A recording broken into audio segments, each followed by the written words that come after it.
guys? You are now at the Black Love Men's Roundtable. My name is Belief here, and I want to introduce the extraordinary men I am at the table with. Shawn, you want to start us off? Yes, my name is Shawn Finnie. I'm the Executive Vice President of Membership and Awards at the Academy of Motion Pictures, AKA the Oscars. My name is Nitito. I'm a writer and a stay-at-home dad. Peace, good people. I'm Karega Bailey, angel father, author, storyteller, practitioner of Black love. Alimi Ballard, actor, husband, father, son. And I create content about fatherhood, right? And how important it is to be a father and helping to equip other men to understand what fatherhood is and just being proof, right? I noticed that masculinity is a term that we use in so many different ways, and we hear it a lot. And it's a lot of this kind of negative connotation to it, toxic masculinity is thrown out there. I just want to kind of set the table and just kind of have everybody speak on, what are your thoughts about masculinity and where did you first get that influence, right? The first influence of masculinity. I was raised by a single-parent mom, the youngest of 4 sisters. So I came into the world looking at beautiful Black women, and I had uncles and stuff like that. But of course, your uncles don't live with you. And so my first entry into, what I would consider masculinity, being in the presence of a fathering man, was my next door neighbor directly across, Mr. Henry Wapples, rest in peace. And he was my best friend's dad, Dwayne Wapples. And he was he was a nurse, worked at Bronx Hospital, Gun Hill, White Plains Road. And I didn't meet my dad till I was 20, right? And my mother had a boyfriend who I thought was my dad, but you're too young to kind of get it straight. Or, maybe, it depends on what the education is, what the conversation is at the house. But I thought that was my dad. And he had a traumatic mental health thing. And at 5 years old, he just went catatonic and was gone. And I have a blackout on my memory. I remember the day, but I don't have anything else after that, you know what I mean?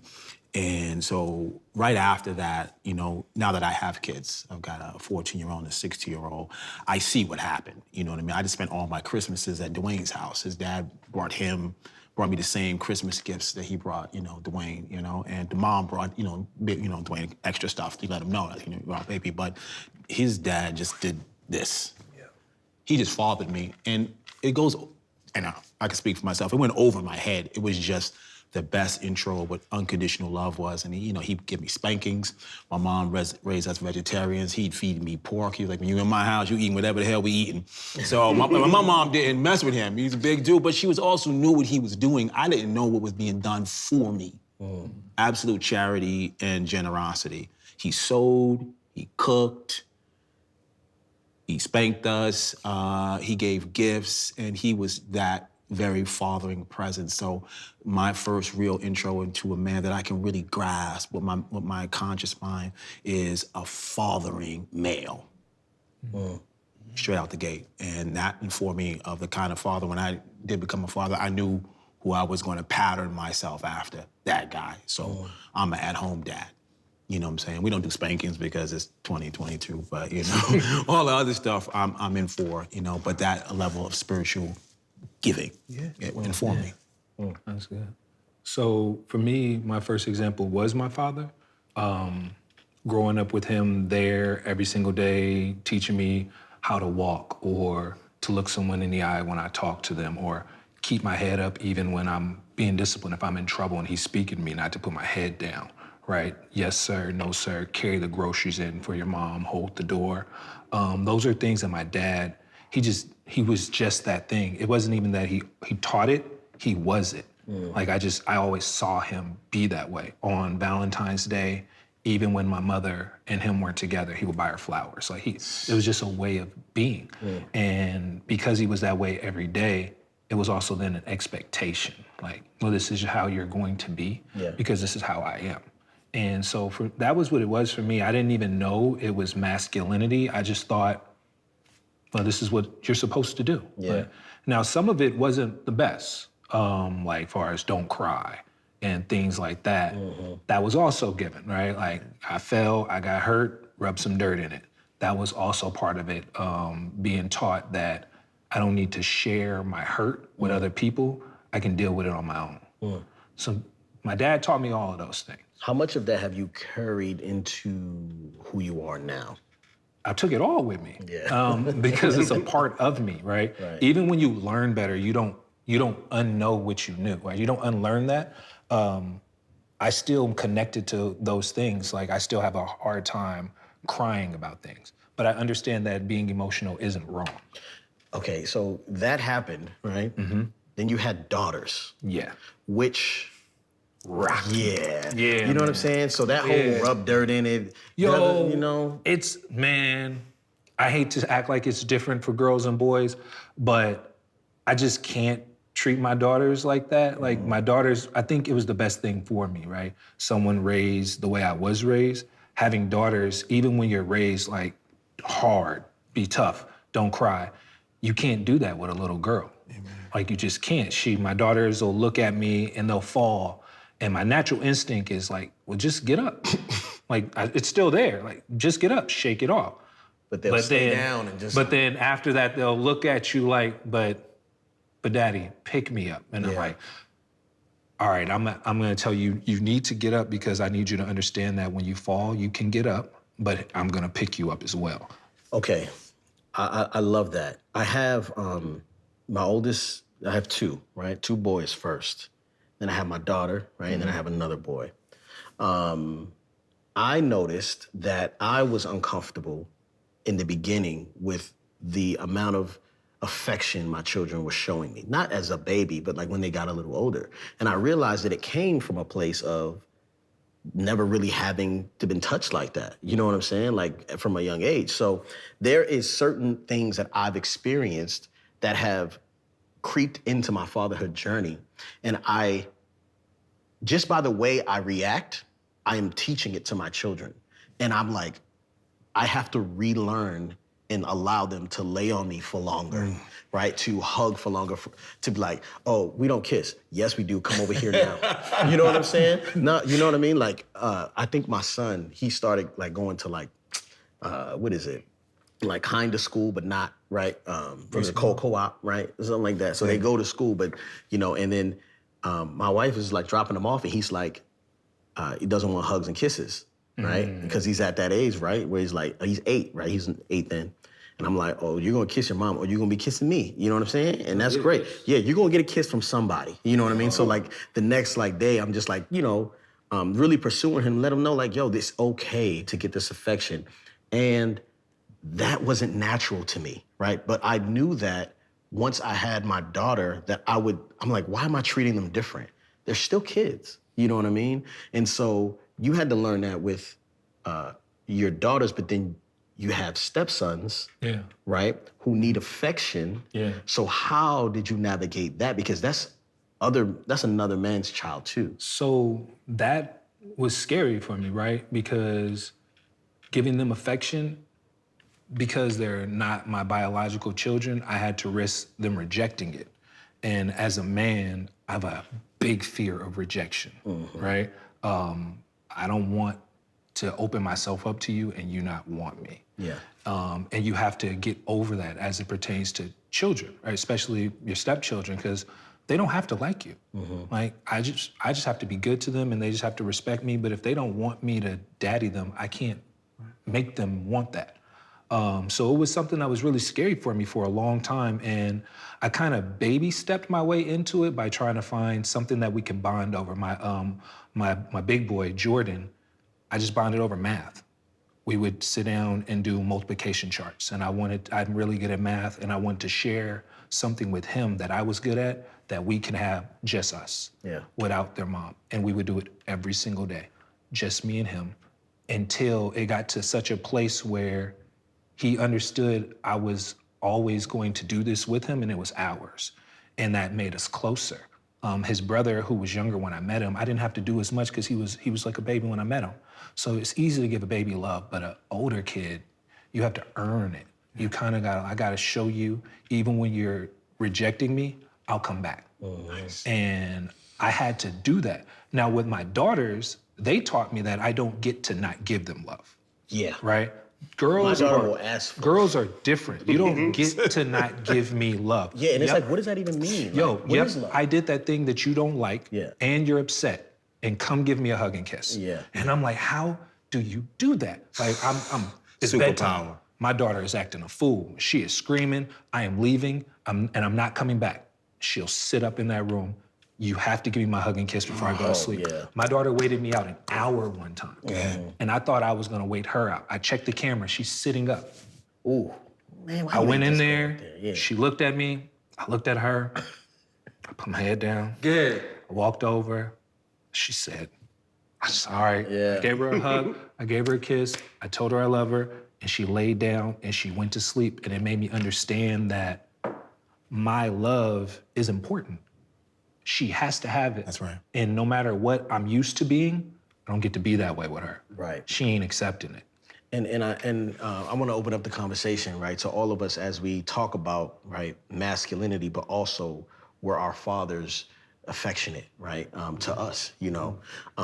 I know that with the boys, because it's not as natural, I have to pursue it, right, and I have to like make it normal, right. So does anybody else have anything to add? Where's your father affectionate? Yeah, my father's very affectionate. My father was in the military for 24 years, first sergeant. So when you tell people, oh, my dad's in the military, they have this preconceived notion of who your dad is. Alpha male, very tough, very disciplined. And disciplined, but very respectful. You know, even to this day, my dad reaches out to me. He's like, hey, handsome. I'm like, hello, Dad. And I'm like, he's like, man, I haven't talked to you in so long. I'm like, we spoke 2 days ago. But that type of expression of love is the only love that I've only seen. And I think that, you know, seeing him and my mother, I think what was interesting together is that masculinity is always tied to gender, but my mom is one of the strongest people that I know. And so if we're talking about strength and equating that to masculinity, I would say that my mom is masculine, but she's the most feminine person that you would know. I think women are like gods. They carry children. I mean, what is closer to God than being able to do that? And so my father has taught me it's okay to be expressive for as long as I've known. It's okay. I had to, you were mentioning the story about bringing your son. I had to tell my dad, stop kissing me. I'm 12. Yeah. You're gonna get Now this is weird. You know what I'm saying? You to stop. Crossing the line, fam. I'm telling you. Yeah, they gonna make fun of me and they gonna think something weird is happening, you know? And so like, that's my dad, you know what I'm saying? So my father has taught me that it's okay to be expressive as it relates to showing and sharing. You mentioned about your dad opening the door for your mom, making sure that you're doing this and doing that. But even so, you know, my dad I have never seen my father upset. I've never seen him mad, ever. And we've lived in the same house the entire time. Not that that makes anybody's father. Black father? Black father. Wow. Muslim father. And so, again, his way of being just shows many different facets of what you can be. And then when we put society's ideas of what black men should be, black men in the military should be, black men from Philly should be, you know, it's been quite the opposite. So, like, I don't know, I have this freedom. And people ask me, like, you just feel free? And I'm like, I am.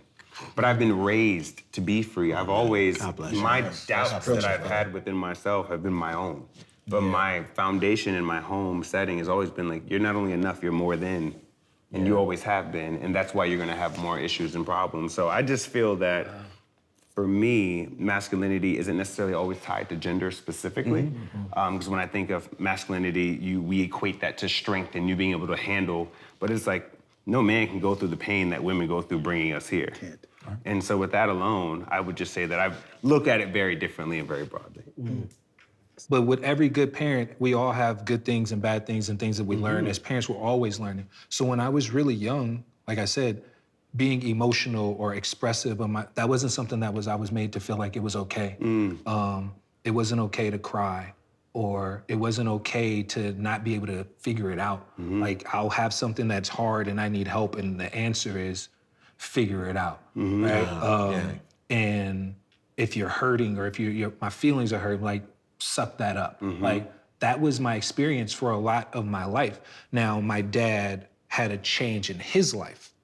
And when he had his change in his life, he no longer believed and felt that way. So then he wanted to then let me know it was okay to be all the things he had already told me not to be. And vulnerable. But I was already at a certain age where it was like, yo, Like I'm 15, 16 years old. You're telling me to cry, but I'm not about to do that. Because I don't feel comfortable anymore. In those crying. formative years, it was already When I'm there. uncomfortable, now to this day, I'll laugh. Okay. You could be crying. If you start crying, I'll laugh. And it's not because I think it's funny. I'm uncomfortable. I just don't feel. coping I don't feel like it's Yeah. okay. And when I cry, I get upset because I learned to. It took me a minute. Yeah, I learned to substitute sadness with anger. Because I'm not sad. You didn't hurt me. You pissed me off. Because if I'm mad, my dad will be okay with that. I still struggle with it. Like I still to this day will be in a place where I know I could express myself and be like, but nobody cares. Well, I want to talk about the inconvenience of emotion, right? Growing up, it wasn't that my dad was any certain way or whatever. It's great, but being a child is so inconvenient. You know what I'm saying? For your parents, especially when there are parents, right? Like our era of parents, as far as I know, right? I'm just talking my own experience.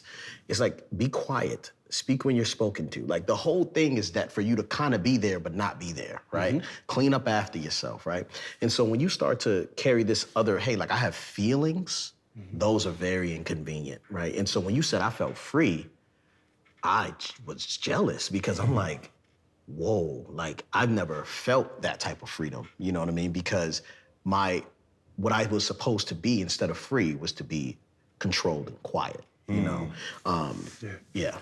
But the question about masculinity, where did I see it or how was it formed? It really just made me go through a sociological processing. Okay, what do I think it is and when did it happen and how does it show up? I'll tell the story in reverse. I kissed my father for the first time. It was at a photo shoot. He drove my mom there. And me and my mom were taking all these affectionate pictures and all these hugging and kissing pictures. And so then the photographer's taking pictures of me and my father, and I put my arm around him and we chilling, you know. And then there's a smile, right? And there's a really, straight face pose.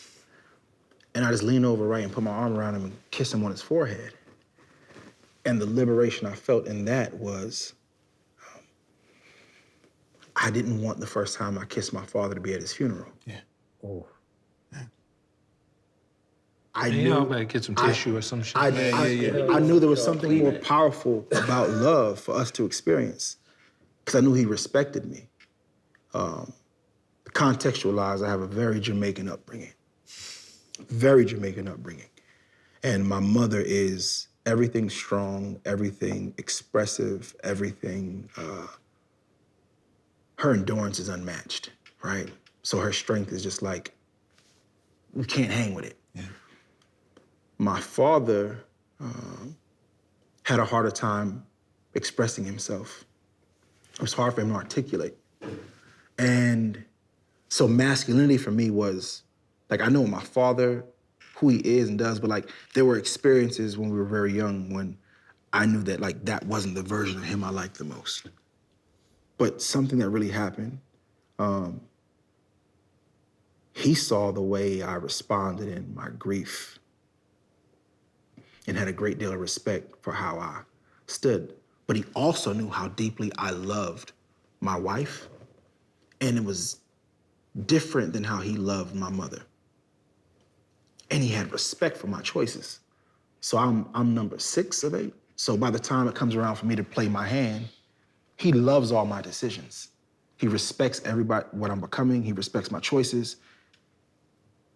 But there was a level of intimacy that he and I needed to get to. And it only came when how I addressed his growth areas with love. So my version of my father for the longest began with the choices he had to make. I didn't know much about what informed his choices. His emotional presets. I knew what an angry him was like, but I didn't know, Foundationally, what germinates. Yeah, because if anger is the thing you use to express this, what else are you feeling that you can't articulate? So we grew to a level of just understanding and radical gentleness, I call it, right? Where he was able to see that this son had the capacity to be all the things I needed to be because of where I grew up, because of how I was socialized. But he could also see that I was called to do something different. And my choice to love the way I do, he has a great deal of respect for that. We've seen what the fighting can do. We could fight, right? Yeah. But we also seen that loop play out over and over again.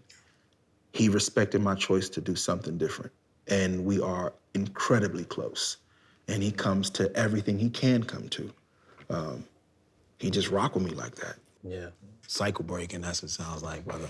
Speaking of cycle breaking, right? We come from an era, right? And where I grew up, where hip hop culture and culture in general, right, is very much against the LGBT community. You know what I'm saying? And so we find ourselves in this crossroad of where like we're gonna do better for our families and we're gonna teach our children better, right? And so how are we changing, right, the stereotypes, the stigmas, and for the generations coming after us? What type of conversations or relationships are we in to help us, kind of navigate through that? I could say from my own experience is that like, not only trying to pursue my children and be affectionate, right, but just having the conversations of like, yeah, like some people live this way. You know what I'm saying? And like, this is just what it is. It's not anything that is taboo to where like there was a term right before that everyone would go by and it would almost be like this thing where it's like, no, this is this type of person and that was it. You know what I'm saying? And so trying to do better for the generations coming after us and knowing that we have the ability to, and it's not only a must, like, but it's a privilege, like, to be able to change, right, so much of that. And so just kind of curious on how you guys are navigating these conversations and relationships. The idea is this. There is ways to become informed with others' experiences or how to show up, but that's a whole nother set of education, right? It's actually like a political, social education to understand what the experiences have been of the LGBTQ. We have I, we have A, so it's an ever-changing world of information that can be really discouraging to say, hey, I don't actually know what the terminology means, but that's a huge step for somebody to say, I actually don't know, right? Mm-hmm. But the plight of the people is a different area of study than loving all of the people you come in contact with. Mm-hmm. You won't have to truly, you can make a choice to disregard their history, or you can make a choice to love truthfully and not with like a spectrum. I'm talking about the fullness of love. Yeah. Mm-hmm. You can make a choice to fully experience with love with who you come in contact with. And in that space, I found so much more about the humanity of the experience than the label. Truthfully, right now, somebody can be watching this and each of us has a label, right? Mm-hmm. Everybody can have a label, but that's not the power. That's not the love I'm after. I'm not after somebody's label. I'm not after your positionality. I'm not after your title. It's the heart of the person, right? If I teach my children how to do that, while having the courage to stand with those who are intentionally silenced or overlooked. Mm-hmm. There is a skill to empathy. You'll figure out who's being intentionally silenced or overlooked. You can read that or teach them how to read it, but it'll find you on the right side of love. I just wanted to chime in on what you were saying, because when you said the label, so I grew up chasing the label of I want to be looked at as a man, right? Which is not feminine, right? Like he said, it's always looked at as the masculine. So my dad, when I got my ear pierced the first time, my dad was not happy. Second ear I got pierced, my dad said, "Are you okay? Is there anything you want to talk about?" Right?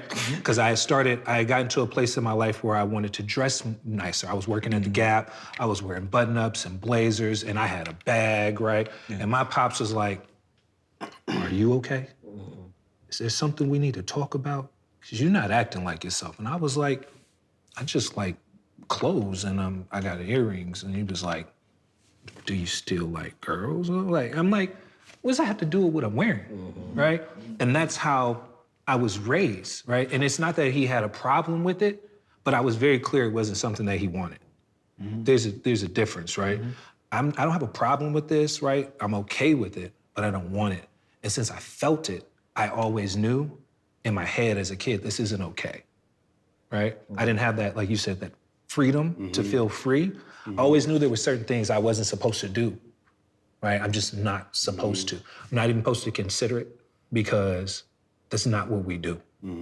And I never realized it was a problem until I got older and I have my boys, right? And I'm looking at them.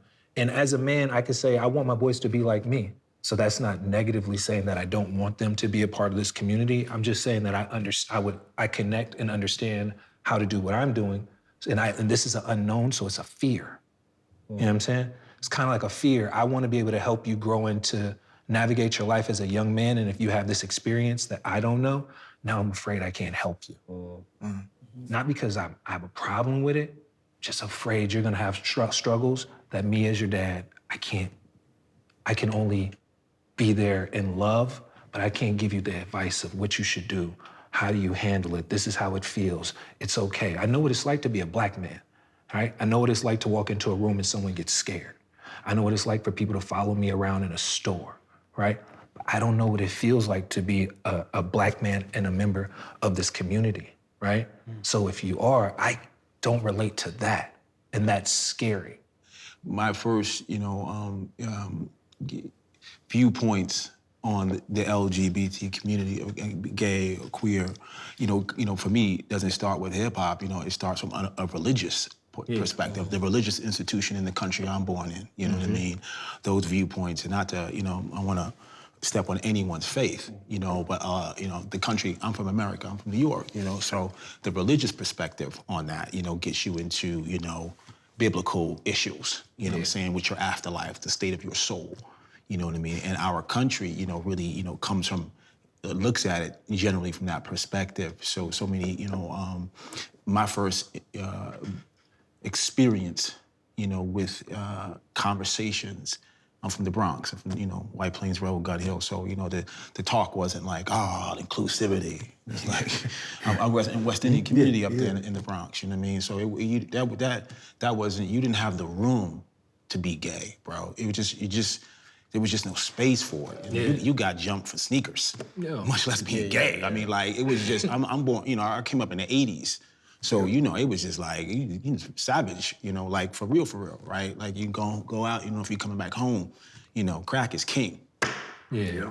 See, I grew up and we would say gay for things we didn't like. Yeah. Like you did something you weren't supposed to do, don't be gay. Yeah, bro. Right. Listen, that people still do that, you know what I mean? And so my background was, I had to really form it for myself. You know what I mean? Like, what does that mean? Like, almost for everything. Like being black. You can't take what America tells you about being black and accept that. You got to understand. You're gonna have to get to a deeper source. And the same for being gay or in and out. So, my eldest child, born girl, born female is trans, male. You know what I mean? Like, is a boy. Got the whole gender marker changed, all of that. So we had the big, a couple of years ago, like, really like, here's the reveal. I'm going to high school. Y'all need to know this. So I'm thinking, my daughter is, gay. Like I'm watching, my kid went to, a birthday party as a ninja, a princess party, as a ninja. And I'm like, I'm loving that shit. I'm like, that's my baby. You know what I'm saying? She got that warrior spirit, And so my family, we had to really, really look at the definition, look at, masculinely, what does that mean? And approach gender like from a really foundational point and like in examine where you get your ideas about what is sin. I mean, it really gets deep. Is your soul corrupted? People want to stain you with their perspective. And I'm in unique position as an African American to understand bullshit when I hear it. There was a slaver's Bible, you know what I mean? Like, not to get all down the street, but you can't receive everything the world tells you about yourself as the truth. Yeah. Because people don't know what the fuck they're talking about. Yeah. And they will lie to you about what is truth based on their agenda, and that's anybody, an institution, a country, a state, your family, your relatives. And so we had to go into it for ourselves to, of course, my wife was like, we good. I was thinking, baby's gay, awesome, you know what I mean? And we had that big talk, and I had male in here. And so, in that moment, of course, because, my intro into fatherhood, like I said, with Dwayne's dad was generosity, was charity, was as a sweet. I didn't have that hard wall. When I finally met my dad at 20, because he was that type of dude. He was like, did you come here for peace or did you come here for war? That's the first words my father told me when I met him. I know, I'm gonna put him on blast. Love you, baby. But it is what it is. You know what I mean? I'm going down to Pennsylvania. I'm 20. I'm a young bull. He's like, you come here for peace, you come here for war. He out there chopping wood. I'm coming for war. So I'm looking at, listen, B, wasting my time personally. Yeah. I wouldn't make the trip. I wouldn't spend the money to come here for that. I just war up in the Bronx where I'm from. I'm not coming to see you about no war. I just need to look at you, my nigga. Yeah. Excuse me, pardon my French. I want to see you. Yeah. So this is your first words to me. I'm like, it tells me everything I needed to know. Yeah. But good to see you. How you doing, King? Let's talk. Because of how my intro to manhood was like, it wasn't, everybody fight where we come from. They building jails for all these fighters. Question. Yeah, my man. Question to you. So how did you deal with your child telling you this? Like, what was your initial feelings? I was and how stunned, did you deal with it? Bro. I mean, for real. I just didn't see that coming. I was prepared that I'm gay. I'm like, I'm ready for this conversation. I have a whole script. Like, baby, that's all good. Who you sleep with don't mean nothing. It's gonna be great, and it's a beautiful thing. You're straight. Like, I'm male. So I just, like, you know what I mean? Like, I was just like, Yeah, this is... What does that mean? Like, I was reading a hotel room. Something you really had to navigate and explore. Educate. Ignorant. Yeah. Not like no wanna know, just it was never in my sight for you don't know. It's ignorant. Yeah. And so my wife, acceptance was like, I was like, baby, God gave you to me as far as I can tell. So if you a unicorn, you got superpowers, if you can move things with your mind, this is great. You a male? Great. Let me figure out what that means. Still mine. You know what I'm saying? Let me try to figure out what that means. And so we had to educate ourselves on what that meant. And I just want to let you add to the conversation because you didn't really speak that much. Yeah, well, as the only man here that represents the communities we're talking about, I was just actually curious to hear what you all were saying. Yeah. First of all, I want to say that I'm proud of your child. Yeah. And I'm proud of the space you must have created for your child to feel comfortable enough to not This freedom, when you said that freedom thing, I was like, to bring you the multiple layers that it is. I think that as men who have children, that you all have the power of a decision. You can reverse all these ideas around who we should walk, talk, and act like, depending on who we are, what community we're from. I think it's also important to just remember that for 400 plus years, they have been trying to figure out ways to divide us. Mm-hmm. If we were on someone's plantation, I might be inside because I'm lighter skinned, at this table. You might be inside, you might be outside. And so I feel like we have created all of these different layers and labels to divide us. And that is, our power is not in that. Our power is in the unity regardless of who you're going to bed with at night and regardless of who you see yourself with as on the inside. Mm-hmm. I also think that, and I'm gonna try to say this without getting too far in it, that person is a person first. That person is having to walk most of their entire life hiding. Do you know what that feels like? I don't know how old your child was at the time, 14. But to walk 14 years and know something about yourself that you don't feel comfortable enough out of being disregarded, out of being teased and told, or bullied, because in the Bronx, you're bullied for even just the wrong sneakers. Absolutely. And I think when we talk about compassion, it's something that we have to exercise, and sometimes God gives you that in your own children or in your own family to remind you to extend grace and to extend compassion. I think a lot of it is fear-based. I think that we have to think about what it derives from. For me, the derivative of it all is, it's already hard enough. It's already hard enough being Black. Mm-hmm. Half Black, half white. Half Black, half Spanish. Half Black, not white, not fair-skinned. And then what happens is, a lot of times, even with parents, you talk about religion. I grew up Muslim and Christian. Mm-hmm. So I grew up with the duality that God is whatever God is. Allah, temple, church. So I've just had the benefit, I would say, of understanding the duality of both.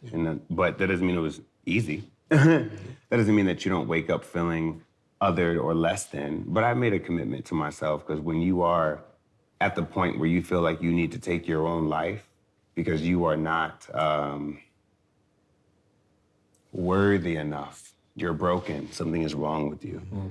And so I just challenge everybody who has or knows somebody, you know, that is a person. That's a person who is hiding out loud in front of the world. And there is one thing that can be said that takes that person from one side of the spectrum to the other. And it's all about who they decide to sleep with in their own bed. Yeah. And so I think for me, representing the community, we're talking about, can't speak for everybody, in the entire community, the L, the T, or the I. Totally, it grows. Yeah, the it grows, but I think that what should also grow is our heart. Absolutely. What should also grow is our expansion, our desire to Understanding. want to learn. Yeah. Because if you were the same person in the Bronx, now you wouldn't have grown, you know? So are you even alive if you're not growing? And so for me, and not to say that you were one of those people, but I'm just saying No, that, I like, was. I think I was a product of my environment. Yeah. I was youth at risk. I mean, Yeah. I'm nothing special. Yeah. You know, I come. You know, Well, no. You're a black man. You're something special. excuse me. Yes, absolutely. You will always be something special. Absolutely. Okay. And so saying that to say is that I think that you can't, you know, there's so many different elements that even being in a community, I don't understand. I can't speak for, there's so many things I don't know. But what I do know is that feeling of feeling as though you're broken, something is wrong with you You are not because enough. of who and what you have decided to love or represent or to be. Shawn, can I share a place? I have a lot of privileges. One of my privileges is that I come from the family that I come from, and I know what I know about love because of where we come from. We weren't supposed to have what we have, right? It doesn't exist, but love was the thing that really separates my family. But then also I was fortunate enough to get a chance to study sociology at Hampton University. And while studying there, I had this conflict because my tuition was more than my parents made. So I had to make sure I was giving the game out as I was getting it just to feel worthy of receiving the game that I was getting. But then I studied special education. And it was one of the most eye-opening things to happen for me as a black man. To go get a master's in special education where you learn about all the language formation, where it comes from, and how we otherize people so quickly. And how we will label someone because it's convenient to label it. We actually think we're organizing or compartmentalizing or having power, but none of it. It's all false. The labels are false, and oneness is what we're all striving toward, right? And love calls us to this oneness, but I learned in special education that it is a child with an exceptionality, right? Not a dyslexic person. An educational defect. It's person with dyslexia. Yeah. That was such a radical way of shaping my mind because then I also had privilege of existing in black masculinity the way I do. Yep. And I also had privilege of having respect everywhere I go. Yep. Not because of my size or posture, but because I earned it. But I do have relationships, have been served in spaces that earns me respect. So I can bring this person first language to the hood, right? Yeah. And it's not looking like being corny. They just know read, they know how I get down, right? But person first language was so important for me because it was shaping the way I looked at how I spoke to people, how I thought about people, how I thought about myself. This idea of, we can talk about love, black love, however you want to do it, but whenever I'm speaking about love, I'm not talking about romance. Come on. I'm not talking about any industry. If they fold towels for you and lay down petals, just think it's an industry, right? It's a service, it's hospitality. Love, I'm talking about something that totally transforms. It's the most expansive power we can ever lean into. It's the thing that shapes us. And yes, fear makes sense, but that is like, based on what I thought I knew, based on who I used to be, these things won't serve you going into the next season. And when you're privileged though, but it is a privilege to think about yourself and what do I actually need? And realizing some people don't want to go to the next season. They like what they The weather doesn't change for everybody. Some people are prospering in darkness. They're prospering in other people's pain, and your healing Yeah. is a challenge, is a threat to their way of life. Yeah, And or so- you unapologetically showing up as your full self without, bending and conforming, whether you do it in your professional life, whether you do it in your intimate life, whether you do it in this space or that space. I think that's the power, and it's, to me, just what I hear a lot today talking to you all is just the ability and the power to redefine. Yeah. You're redefining love, you're redefining your connection with children, you're redefining what it looks like and to move and exist in this world. And I think the more we continue to pile on these labels to create differences between us and or creating hierarchical things that don't really actually make sense. In the grand scheme of things, it doesn't really matter.